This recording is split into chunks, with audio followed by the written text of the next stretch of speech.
إطلاق صافرات الإنذار في السفارة الأمريكية ببغداد. والسفارة الأمريكية تصدر توضيحا بشأن إطلاقات منظومة السيرام.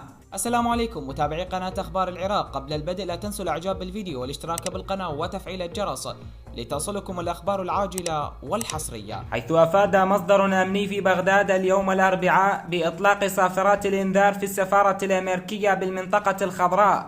وقال المصدر أن السفارة الأمريكية أطلقت اليوم صافرات الإنذار كإجراء تجريبي ل3 مرات على التوالي.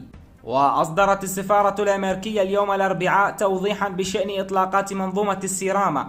وذكر مستشاري مكتب الأمن الإقليمي للسفارة: نود إعلامكم بأن مكتب الأمن الإقليمي في السفارة الأمريكية في بغداد RSO ومركز الدعم الدبلوماسي في المطار سيقومان بإجراء اختبار لمنظومة الدفاع الجوي سيرام. وأضاف أن صافرات الإنذار ستتخللها رشقات إطلاقات نارية الساعة 1300 بعد ظهر اليوم الأربعاء.